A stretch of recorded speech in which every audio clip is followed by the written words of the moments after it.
प्राचीन ज्ञान चैनल के एक नवीन और फ्रेश वीडियो में आपका स्वागत है। नवरात्रि, 9 रात्रियों का यह पावन पर्व केवल एक त्योहार नहीं, अपितु ब्रह्मांड की उस आदिशक्ति की चेतना से जुड़ने का एक गहन आध्यात्मिक अवसर है। जब शरद ऋतु का आगमन होता है और प्रकृति एक नए सौंदर्य के साथ स्वयं को सजाती है, तब हर भक्त का हृदय मां दुर्गा के आगमन की प्रतीक्षा में उल्लसित हो उठता है।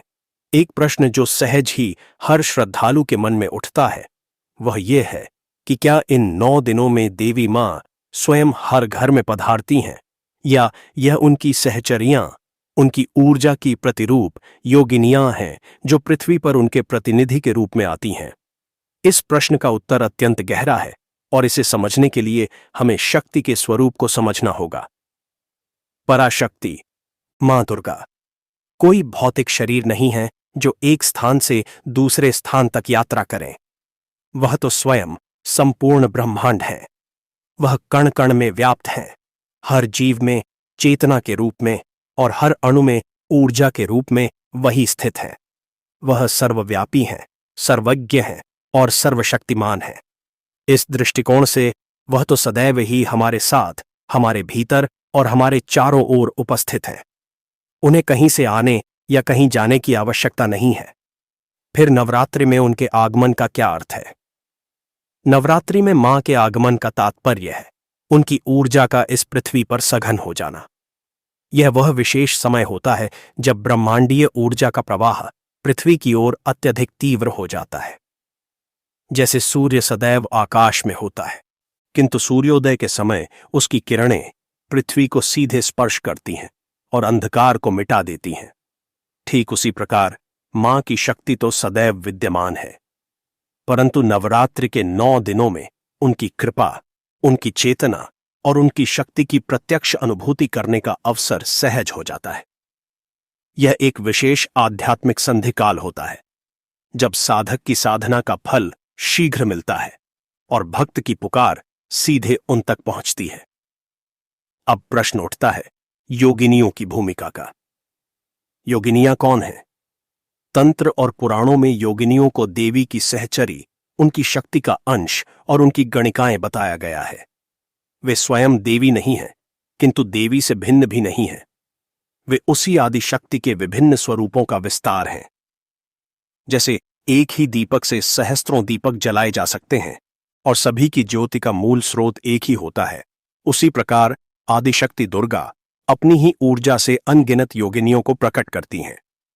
64 योगिनियों का वर्णन शास्त्रों में प्रमुखता से मिलता है, जो 8 मातृकाओं की सहचरी हैं और प्रत्येक मातृका के साथ 8 योगिनियां होती हैं। ये योगिनियां ब्रह्मांड के संतुलन को बनाए रखने में देवी की सहायता करती हैं। वे अत्यंत शक्तिशाली होती हैं और उनके पास असीम सिद्धियां होती हैं। नवरात्रि के समय जब देवी की महापूजा का आरंभ होता है, तब यही योगिनियां पृथ्वी पर सक्रिय हो जाती हैं। वे देवी की ऊर्जा की वाहक बनती हैं। मां दुर्गा अपनी योगिनियों को यह कार्य सौंपती हैं कि वे पृथ्वी पर जाएं, भक्तों के घरों में देखें, उनकी पूजा, उनकी भक्ति, उनकी समस्याओं और उनकी इच्छाओं को जानें। योगिनियां सूक्ष्म रूप में हर उस स्थान पर पहुंचती हैं जहां घट स्थापना होती है, जहां देवी का आवाहन किया जाता है, जहां दुर्गा सप्तशती का पाठ होता है या जहां भक्त केवल सच्चे मन से मां का स्मरण करता है। अतः यह कहना कि केवल योगिनियां आती हैं, मां नहीं, यह अपूर्ण सत्य होगा। और यह कहना कि मां स्वयं आती हैं, यह भी स्थूल दृष्टिकोण से समझना कठिन होगा। सत्य इन दोनों के मध्य में है। मां की चेतना और उनकी कृपा का अवतरण होता है, और उस कृपा को भक्तों तक पहुंचाने का, उनकी भक्ति को मां तक पहुंचाने का और पृथ्वी पर धर्म और संतुलन का कार्य देखने का माध्यम उनकी योगिनियां बनती हैं। वे सामयिक, वे एक सेतु का कार्य करती हैं। एक भक्त जब अपने पूजा गृह में बैठकर मां का ध्यान करता है, तो उसकी भक्ति की तरंगें योगिनियों के माध्यम से ही महादेवी तक पहुंचती हैं। और जब महादेवी अपनी कृपा बरसाती हैं, तो योगिनियां ही उस कृपा को साधक तक पहुंचाने का माध्यम बनती हैं। इसे एक और उदाहरण से समझ सकते हैं। जैसे एक राजा स्वयं हर नागरिक के घर नहीं जाता, किंतु उसके मंत्री और प्रतिनिधि हर स्थान पर जाकर उसकी प्रजा का हाल जानते हैं और राजा के आदेशों और उसकी कृपा को प्रजा तक पहुंचाते हैं। उन प्रतिनिधियों का आना स्वयं राजा के आने के समान ही माना जाता है, क्योंकि वे राजा की सत्ता और उसके अधिकार के साथ आते हैं। ठीक इसी प्रकार योगिनियां मां दुर्गा की प्रतिनिधि हैं। उनका किसी भक्त के घर सूक्ष्म रूप से जाना स्वयं मां दुर्गा की दृष्टि उस घर पर पड़ने जैसा है। वे देवी की आंखें और कान बनकर पृथ्वी पर विचरण करती हैं। इसलिए जब हम नवरात्रि में पूजा करते हैं तो हम केवल मां दुर्गा का ही नहीं, अपितु उनकी समस्त शक्तियों, उनकी योगिनियों और गणिकाओं का भी आवाहन करते हैं, ताकि वे हमारे घर पधारें और हमारी पूजा को स्वीकार करें। निष्कर्षतः नवरात्रि में देवी मां की चेतना और ऊर्जा का अवतरण संपूर्ण पृथ्वी पर होता है और उनकी योगिनियां इस दिव्य ऊर्जा की वाहक बनकर उनके प्रतिनिधि के रूप में हर भक्त और साधक के निकट पहुंचती हैं, जिससे यह सुनिश्चित होता है कि मां की कृपा और दृष्टि से कोई भी वंचित न रह जाए। योगिनियों का प्रतिवेदन, करुणा का एक दिव्य विधान। जब यह स्थापित हो जाता है कि योगिनियां नवरात्रि के समय पृथ्वी पर देवी के प्रतिनिधि के रूप में सक्रिय होती हैं, तब एक स्वाभाविक प्रश्न मन में उठता है, आखिर मां दुर्गा, जो स्वयं सर्वज्ञ हैं, जिन्हें भूत, वर्तमान और भविष्य का संपूर्ण ज्ञान है, जिन्हें हर जीव के मन की बात बिना कहे ही पता है, उन्हें अपनी योगिनियों से यह जानने की क्या आवश्यकता है कि कौन भक्त कितनी पूजा कर रहा है, कौन निर्धन है, कौन किस कष्ट में है, अथवा किस साधक को कौन सी सिद्धि की कामना है। यह प्रश्न देवी की सर्वज्ञता पर संदेह नहीं करता, अपितु उस दिव्य विधान को समझने का एक प्रयास है जिसे देवी ने स्वयं ही स्थापित किया है।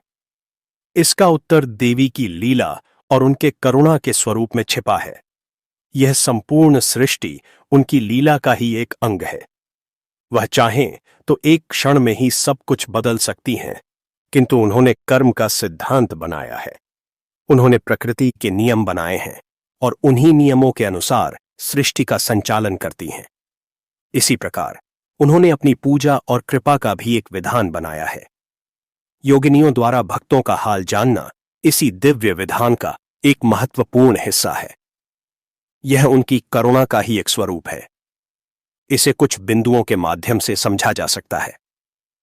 पहला, यह कर्म और भक्ति का सम्मान है। जब योगिनियां यह देखती हैं कि कोई भक्त कितनी श्रद्धा और नियम से पूजा कर रहा है, तो यह उस भक्त के कर्म का मूल्यांकन होता है। देवी यह संदेश देना चाहती हैं कि सच्ची भक्ति और निष्काम कर्म कभी व्यर्थ नहीं जाता। योगिनियों का अवलोकन यह सुनिश्चित करता है कि प्रत्येक भक्त के प्रयास को गिना जाए, उसे सम्मान दिया जाए। यह केवल पूजा की मात्रा का लेखा जोखा नहीं है, अपितु पूजा के पीछे छिपे भाव का आकलन है। एक निर्धन व्यक्ति द्वारा चढ़ाया गया एक पुष्प एक धनवान व्यक्ति के भव्य चढ़ावे से अधिक मूल्यवान हो सकता है, यदि उसके पीछे सच्ची श्रद्धा हो। इस भाव की पवित्रता को योगिनियां परखती हैं और मां को सूचित करती हैं। यह व्यवस्था भक्त को अधिक श्रद्धा और निष्ठा से भक्ति करने के लिए प्रेरित करती है। दूसरा, यह करुणा का व्यावहारिक स्वरूप है। योगिनियां जब किसी भक्त की गरीबी, उसकी परेशानी या उसके कष्टों को देखती हैं, तो वे केवल सूचना वाहक का कार्य नहीं करती। वे उस भक्त की पीड़ा को अनुभव करती हैं, क्योंकि वे स्वयं मां की करुणा का अंश हैं। उनका यह प्रतिवेदन मां दुर्गा के समक्ष एक प्रकार की सिफारिश या प्रार्थना होती है। वे मां को बताती हैं कि अमुक भक्त को आपकी कृपा की तत्काल आवश्यकता है। यद्यपि मां सब जानती हैं, किंतु यह प्रक्रिया उस भक्त के प्रति देवी के प्रेम और ध्यान को दर्शाती है। यह ऐसा ही है जैसे एक मां को पता होता है कि उसका बालक भूखा है, फिर भी जब बड़ा भाई आकर कहता है कि मां, छोटा भाई रो रहा है, उसे भूख लगी है, तो मां का वात्सल्य और भी उमड़ पड़ता है। योगिनियों का प्रतिवेदन मां के वात्सल्य को और भी गहन रूप से जागृत करता है। तीसरा, यह साधकों के लिए मार्गदर्शन का कार्य करता है। जब कोई साधक किसी विशेष सिद्धि की प्राप्ति के लिए अनुष्ठान करता है, तो उसकी साधना में कई स्तर होते हैं। योगिनियां उस साधक की पात्रता, उसकी मानसिक शुद्धि, उसके संकल्प की दृढ़ता और उसकी ऊर्जा के स्तर का सूक्ष्म निरीक्षण करती हैं। वे यह देखती हैं कि साधक उस सिद्धि को प्राप्त करने के योग्य है भी या नहीं। क्या वह उस सिद्धि का दुरुपयोग तो नहीं करेगा? उसकी कामना के पीछे का उद्देश्य क्या है। इस संपूर्ण जानकारी के आधार पर महादेवी यह निर्णय लेती हैं कि साधक को वह सिद्धि प्रदान की जानी चाहिए या नहीं, या उसे अभी और साधना की आवश्यकता है। इस प्रकार योगिनियां एक दिव्य गुरु की भांति साधक की प्रगति का निरीक्षण करती हैं और यह सुनिश्चित करती हैं कि शक्ति केवल योग्य पात्र को ही प्राप्त हो। यह ब्रह्मांड में संतुलन बनाए रखने के लिए अत्यंत आवश्यक है। चौथा, यह एक दिव्य व्यवस्था को सुचारू रूप से चलाना है। ब्रह्मांड में अरबों खरबों जीव हैं। प्रत्येक की अपनी अपनी प्रार्थनाएं और अपनी अपनी समस्याएं हैं। महादेवी अपनी योगिनियों, अपने गणों और अन्य दिव्य शक्तियों के माध्यम से इस संपूर्ण व्यवस्था का संचालन करती हैं। यह कार्य का विकेंद्रीकरण है, जिससे हर पुकार सुनी जाए और हर कर्म का फल उचित समय पर दिया जाए।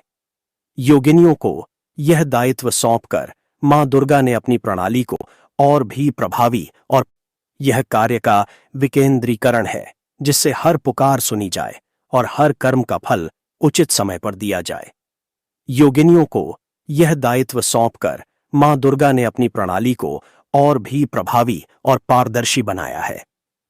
यह दर्शाता है कि उनकी सृष्टि में हर कार्य एक नियम और एक व्यवस्था के अंतर्गत होता है।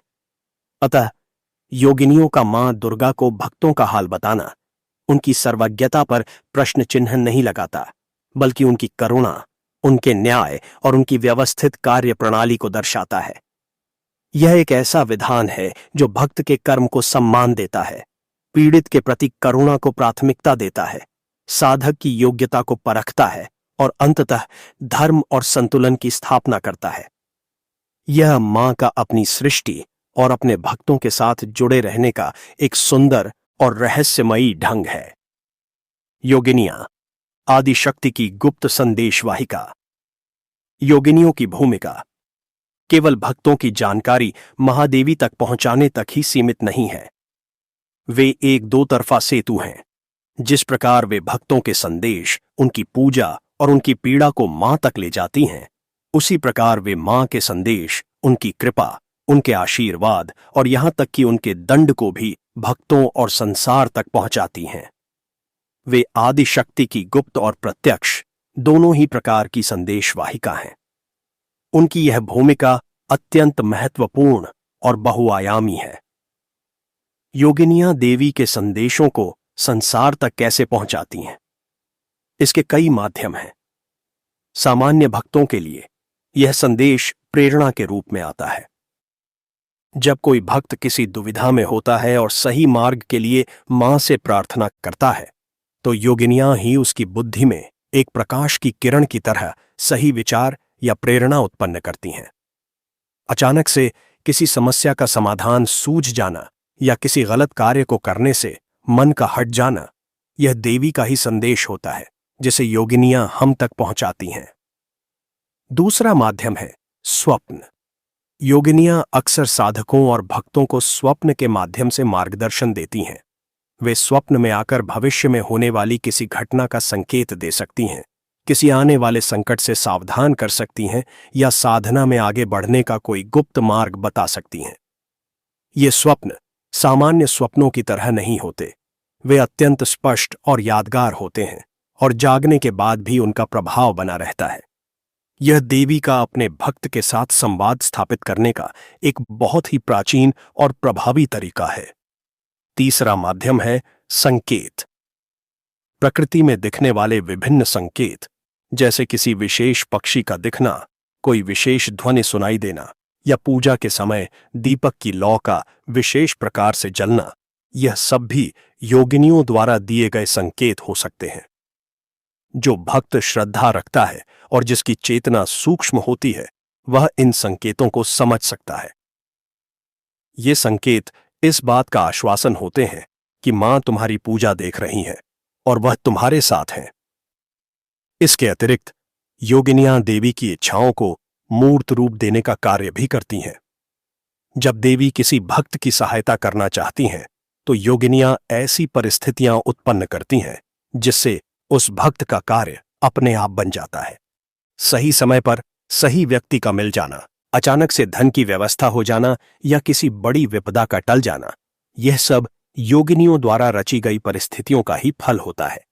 वे अदृश्य रहकर भक्त के जीवन को सरल और सुगम बनाती हैं। किंतु योगिनियों का स्वरूप केवल सौम्य और कृपालु ही नहीं है, वे देवी के रौद्र रूप का भी प्रतिनिधित्व करती हैं। जब कोई अधर्मी या दुष्ट व्यक्ति अपनी सीमाओं को लांघ जाता है और धर्म को हानि पहुंचाता है, तो देवी का दंड भी योगिनियों के माध्यम से ही उस तक पहुंचता है। वे उस व्यक्ति के जीवन में दुर्भाग्य, रोग और विनाश बनकर प्रवेश करती हैं। वे उसकी बुद्धि को भ्रमित कर देती हैं, जिससे वह स्वयं ही अपने विनाश का कारण बन जाता है। इस प्रकार योगिनियां धर्म की रक्षा और अधर्म के नाश के लिए देवी के न्याय का शस्त्र भी बनती हैं। तंत्र साधकों के लिए तो योगिनियां प्रत्यक्ष रूप से संवाद का माध्यम बनती हैं। जब साधक अपनी साधना में एक निश्चित स्तर को पार कर लेता है, तो उसे योगिनियों की उपस्थिति का अनुभव होने लगता है। वे उसे सूक्ष्म रूप में दर्शन दे सकती हैं, उससे संवाद कर सकती हैं और उसे दिव्य ज्ञान प्रदान कर सकती हैं। वे साधक की परीक्षा भी लेती हैं और उत्तीर्ण होने पर उसे सिद्धियां प्रदान करती हैं। इस पथ पर योगिनियां एक गुरु, एक मित्र और एक रक्षक, तीनों भूमिकाएं निभाती हैं। इस प्रकार यह स्पष्ट है कि योगिनियां केवल सूचना एकत्र करने वाली गुप्तचर नहीं, बल्कि वे देवी की इच्छा और शक्ति की सक्रिय संचालिका हैं। वे संदेशों की वाहक हैं, कृपा की वितर्क हैं, न्याय की संवाहक हैं और ज्ञान की प्रदाता हैं। वे मां दुर्गा के शासन की कार्यकारी भुजा हैं। नवरात्र के दिनों में जब हम मां की आराधना करते हैं, तो हम वास्तव में इस संपूर्ण दिव्य प्रणाली से जुड़ जाते हैं।